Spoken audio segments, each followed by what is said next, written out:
Live from our 7 Tasmania studios, your nightly news with Louise Hobart begins now. Tasmania's hospitality community is concerned the state's capital won't recover without all workers returning to the city. They're calling for incentives to get back to the office as post-COVID recovery stalls. Empty seats at the lunchtime rush. Times are tough for Ian Vaughan's conglomerate of waterfront venues. We'd really like to see office workers back and supporting the local hospitality industry. You know, you can walk down Salamanca at the moment and there's probably only 40% of the car parks that are actually being used. Urging the state's bureaucrats not to underestimate the power of their own workforce. I don't think they realise how much revenue their own workers can actually create. The support packages are fantastic. The state's Hospitality Association is echoing the plea. You've got Parliament House and you've got the government buildings all around this place. So, as I said, these sort of businesses invest to try to look after and cater for those workers and give them the best possible facilities. But the government claims staff are back at their desks. Look, the state service transitioned to people working back in the office over a year ago.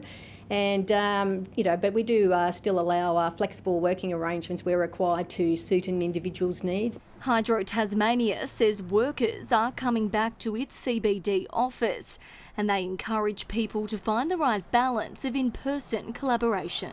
The most recent state service report shows that more than 32,000 people work in government departments.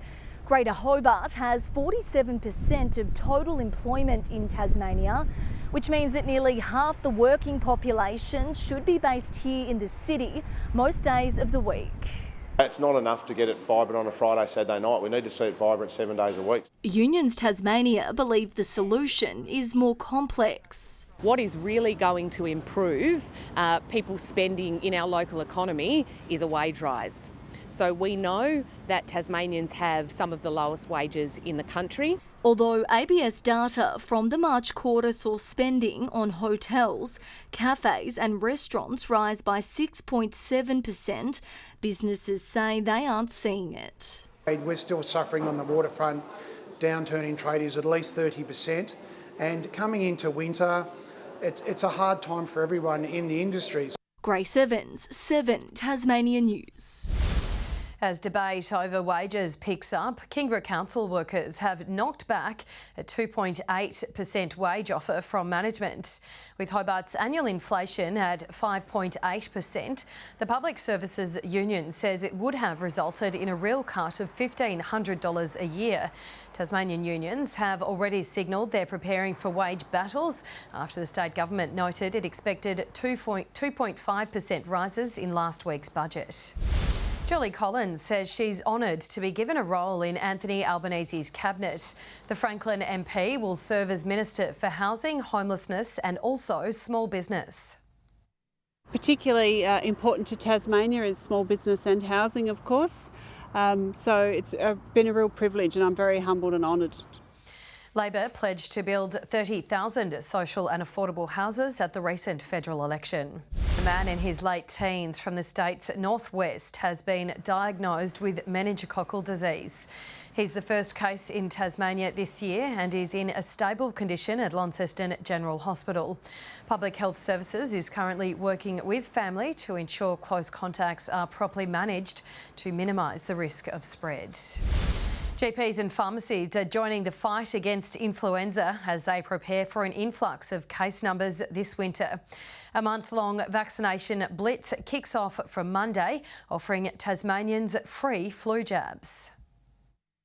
With flu season setting in, GPs and pharmacies are preparing to deliver shots. With this 4-week influenza vaccination push, we want to raise Tasmanians' vaccination rates to between 250,000 and 300,000 influenza vaccinations. From this Monday, the state government will subsidise the flu jab for all, aimed at stalling the surge in case numbers. In the last month, it has returned with a vengeance.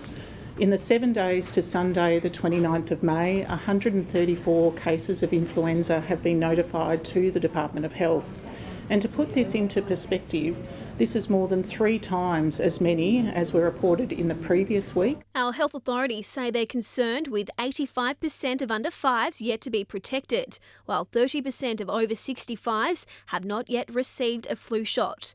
Vulnerable Tasmanians are therefore being urged to roll up their sleeves, with GPs and pharmacies across the state joining the fight, making it easier than ever. In the 24 hours since the announcement, we've had numerous phone calls and bookings starting to fill up, which is really good. It's a good positive health step. We have a number of people for the last few years where the government has been funding free flu vaccines, but it's been very selective, so higher risk people.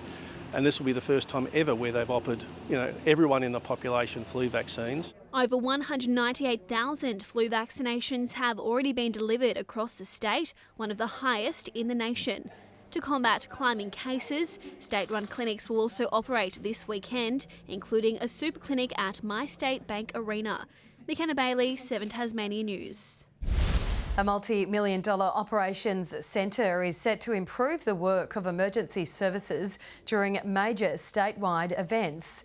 The new facility sees police, firefighters and SES all coming together under the one roof. Emergency service can work anywhere, and we have proven that no matter what situation we get into, but this actually brings all the modern technology together to make sure we're even better coordinated. Our existing facility was limited, and this new facility really moves us into really leading edge technology and just a greater facility for us to manage and try and keep the people of Tasmania safe. Over 140 people will work out of the site, helping to respond to a number of incidents. Tasmanians are being encouraged to donate blood this winter to solve the shortage, with one donation capable of saving up to 3 lives. The brass from Ambulance Tasmania today rolled up their sleeves to lead the way in their own donation challenge. They're the ones on the front line and know all too well blood transfusions can be the difference between life or death. Ambulance Tasmania's Simon Harmson says he donates in honour of 7-year-old Archie Green, the victim of a boating accident 2 years ago. Archie did pass away but was an organ donor, so the blood transfers really did help that, so that he could pass on his organs to other people and they could survive through that. Ambulance Tasmania is looking to top last year's total of 196 staff participating. Today we have several members of Ambulance Tasmania donating blood, and we are shouting out to all our emergency services colleagues and police, fire and SES to do the same thing. The Australian Red Cross Lifeblood Service is desperate for new donors, specifically seeking types A, B and O blood. COVID, the flu and common colds are causing a wave of booking cancellations. Over this next week, we need 600 new donors to come in and fill our donor centres across Tasmania. With more than 1,000 blood donations needed across Australia each day for accident and trauma, officials are encouraging Tasmanians to come down, give blood and save a life or 3. Anyone looking to join the challenge can do so via the Lifeblood website. Brianna Boylan, 7 Tasmania News. The Dogs Homes of Tasmania has launched its annual winter appeal, raising much needed funds for our furry friends. The not-for-profit is aiming to raise $100,000. Most of our money, our goal at the moment is to go towards all our ongoing vet bills. So it's about $100 for desexing, flea and worming. We do that for all dogs. And we are also looking to upgrade our yards so that when the dogs are outside, they've got a bit more of a nicer place to be. The organisation's street appeal began today with volunteers collecting cash at major shopping centres. Tasmanians are being urged to dig deep and donate to help rehome our 4-legged friends. Sydney has picked up Glenorchy's Sarah Skinner for its inaugural AFLW side, while in the TSL, the condition of Windsor Park will be a factor when Launceston takes on Lauderdale this Saturday. The Blues are hoping to keep momentum after thrashing North Launceston in the last round. Coach Mitch Thorpe hopes the home ground advantage will get them over the line, with plenty of rain expected. It potentially is going to be a bit wet, so that's great. It lends itself to a contested game, very similar to Friday night. But you just got to up the tempo. You just got to play it at another level. So we want to go in and do the same things we did last week. We're just going to need to do them better. Goal sneak Dylan Riley will come in for the suspended Jake Hines. A stunning one-point win has the Tassie Devils in a spin as their NAB League campaign heats up. A goal to North Launceston's Brandon Leary in the dying moment sealed the win over Eastern Rangers. Tomorrow, the Devils face the Murray Bushrangers in Melbourne. Midfielder Liam Jones says the tight-knit group embraces the travel. Professional, being able to fly in, fly out. It does get tiring, but it's pretty cool being able to do that. With many players on the radar of AFL recruiters, Jones says the side's been buoyed by Essendon snapping up their former Devils teammate Jai Menzies in the mid-season draft. Sean McDonald has retained his spot in the Jack Jumper squad. He's been re-signed as the first of 4 development players on the list. Fellow development player Sire Deans will part ways with the club as he heads to Jacksonville to play in the US college system. A Tasmanian is through to the final of the Australian Diving Championships. Launching from the 10-metre platform, Emma Maney ranked second of the 12 competitors in today's heats. She'll take part in the final tomorrow morning. Athletes can qualify for the upcoming Commonwealth Games and FINA World Championships at the event.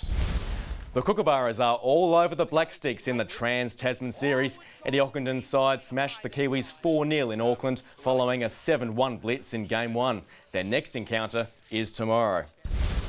Invermay's Rebecca Van Ash will be going for rolled gold in Birmingham. She's been named in Australia's 18-strong Jackaroos Lawn Bowl squad for the Commonwealth Games. The team's been practising at Mount Tamborine in southeast Queensland to mimic the slower, heavier conditions of the greens in the UK.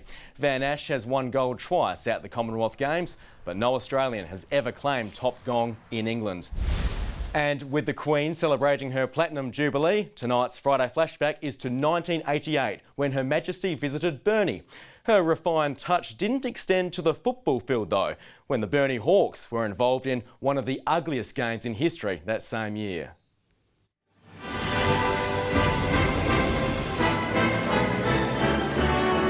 Burnie was abuzz when Queen Elizabeth made a special visit to the northwest coast in 1988, clutching an everlasting gift. By handing to you, Mr Mayor, this proclamation conferring city status on Burnie.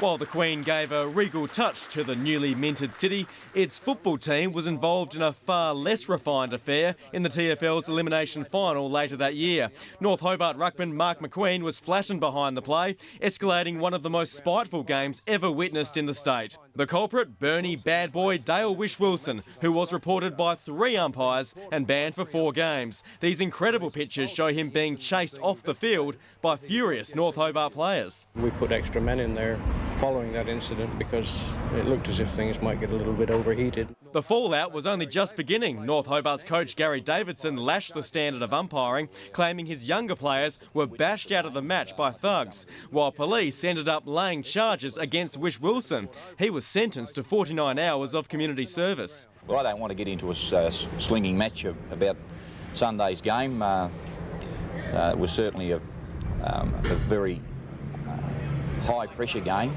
Burnie won the game comfortably and went on to play Sandy Bay in the semi-final at KG5. The clash was much cleaner but no less spectacular. The Hawks turned around a 34-point deficit in the second term to win by 14 points before running out of steam the following week against Glenorchy.